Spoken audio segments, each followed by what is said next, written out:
Hello, good morning. Alrighty, I'm a little late today because, just lovely technical difficulties. But we're here and we're ready to thrive. I do apologize if I sound like a little bit voice deeper than usual. I do have a cough, I do have a cold, and all that fun stuff that happens um, during just fun times. Alrighty, well, today we're really going to dive in. This is our last live for July. Of course, new month next week is going to be, or I should say tomorrow in this case, new different types of topic that we'll be going in deeper, digging deeper into. So today I really wanted to end it with creating a legendary team culture. And there's only three things I think that's quite important to this. There's no specific big thing because I think this is something that you can develop within yourself, and you don't have to make it such a difficult thing in creating such a legendary team.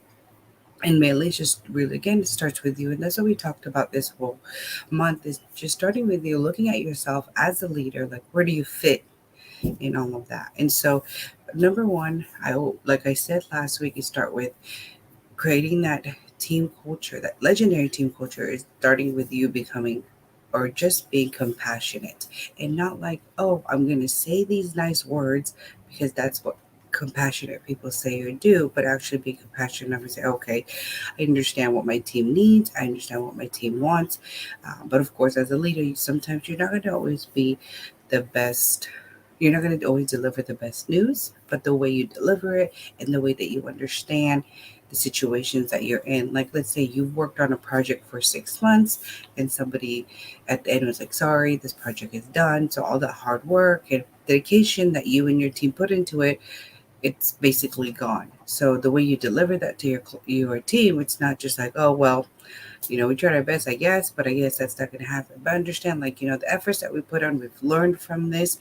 We've understood the ways of different things that come in with this project. So next project that we have will be better, we'll do better, we understand, will be faster. So something like that. So compare the two. Also, number two is knowing and understanding what your team is doing individually. So you don't have to specifically know in detail. Like, let's say, you have a team and one does marketing, one does this and that. And I'm not saying you have to be an expert in each and everything that your team is in, but having an idea, understanding, like, okay, when you do market research, it does take time. It's not like you're going to tell your team, like, hey, do it today, and I expect a whole report and a whole data by the end of the day. It doesn't work like the understanding the length of things that you're delegating. Let's lets them understand that you're being compassionate. Say, hey, I understand, this marketing research that you're gonna have is probably gonna take, let's say, 2-3 months. Let's give it that, and then we'll come back to it. But in the meantime, this is how we should be able to communicate and have an update. So that should be number two. And then number three, overall, again, because this is something I just wanted to do so you can have it the end off of, of this month, is just being true to yourself and understanding also your workload, because understanding that if you're stressed, it trickles down to, I mean, this is something I need to also be working on, not just personally, but if you're stressed, your team goes and feels that energy and just sees that energy. So when you're sitting there like, I need this done, this done, this done, this done, it's like, breathe, and you understand that, it'd be something that you missed in the planning days, something that that you didn't, an event that occurred that wasn't expected. But that is where, when you start planning, you create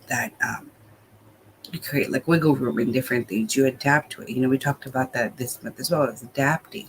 Um, but it's just understanding and giving yourself the grace of, like, okay, I didn't do this right. Learn from your mistake, and move, find the solution and move on.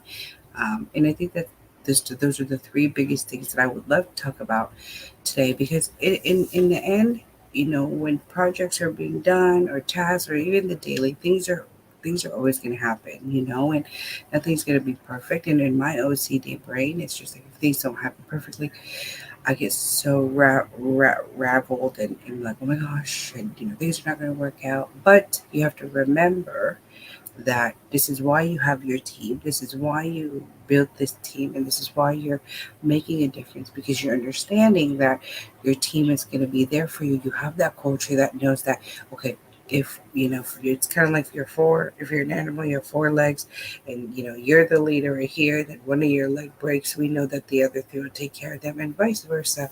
And you're basically the head that guides your team to the best place possible. And again, this is something that I'm still definitely trying to practice and learn. And it's just not even just with the team, but it's more of just like even with clients. If you have more than one client, it's kind of like they're part of your team, making sure that your business is going. Um, so you have to make sure that you understand each angle. So that's something that I definitely would love to share with you today, because in the end, no matter how much you can prepare and how much you can you can have all the reports and all the data and all that stuff. Creating a legendary team, it's not just about being the best of the best, but being the best team you can be, again, with the compassion, with understanding what your team is doing, and also understanding what you as the leader is doing or is being. So, yeah. Well, I hope you all have a great week. Again, next month is going to be a new focus topic focus, and I'll share that with you this week. But mainly, it's just understanding that you as a leader, you need to be the one to first take that first step of taking the initiative, taking it all in, and understanding that this is all part of being the boss, being the leader, being the manager, and so forth. So, alrighty, well, thank you so much. I hope you are all having a great week. I will see you again next week. Again, these are our weekly business ops and everything else in between lives at 10 a.m. Australian Eastern Daylight Savings Time, or I should say Standard Time at this time. It's going to be Daylight Savings soon. And I'll see you there. And again, if you have any questions about, you know, managing your team, or if you're a team member says, hey, I think this would be great for me in my team, I'd love to share with my manager, my boss, please feel free to do so, and then we can definitely chat and move forward and kind of understand what is it that our team needs to be legendary, to be the team that we know that we could be, and we all know that the team culture, that morale is put together and is made to be.